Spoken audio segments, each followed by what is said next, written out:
اچھا کل جو میرے بیان کو غلط رنگ دیا گیا، سیاق و سباق سے ہٹ کر دیا، وہ تمام میڈیا پر شائع کیا گیا،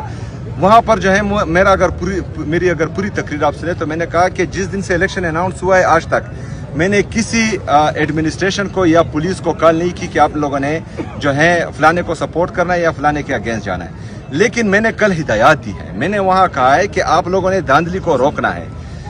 مینڈیٹ پر ڈاکہ غیر آئینی کام ہے، اور جو غیر آئینی کام کرتا ہے اس پر آئین سے بغاوت کا پرچہ ہوتا ہے آرٹیکل 6 کے تحت، اور آرٹیکل 6 میں جو سزائیں ہیں ان کی بات میں کر رہا تھا، لیکن اس کو جو ہے غلط رنگ دیا گیا۔ ہم جو ہیں وہ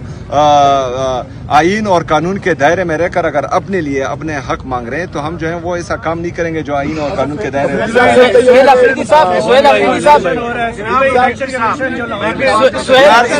اس کو کوشچن کرنے دیں ون بائی ون۔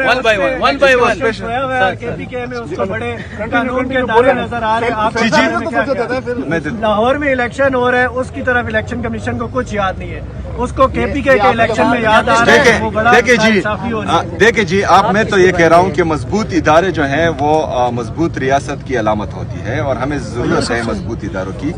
وہاں پر جو ہو رہا ہے وہ تمام لوگ دیکھ رہے ہیں، لیکن بدقسمتی سے کوئی رپورٹ نہیں کر رہا۔ وہاں پر جو ہے لوگوں کو، جس طرح ہمارے عماد حضر صاحب کی ٹویٹ آئی ہیں کہ لوگوں کو جو ہے اپنے حجروں پر بلایا جا رہا ہے، ان کو ڈائریکشن دی جا رہی ہے کہ ایسا ایسا کرنا ہے، لیکن میں نے کل کے بیان میں کہا ہے کہ دھاندلی نہیں ہونی چاہیے۔ میں نے یہ نہیں کہا کہ عمر ایوب صاحب کی جو اہلیہ ہے اس کا شہر ناز عمر ایوب نام ہے اور اس کا انتخابی نشان جو ہے وہ کیتلی ہے، آپ نے کیتلی کو ووٹ دینا ہے، کسی اور کو ووٹ نہیں دینا۔ میں نے یہ نہیں کہا، میں نے کہا کہ دھاندلی نہیں ہونی چاہیے، لیکن انہوں نے جو ہے وہ چیز میرے گلے ڈال دی۔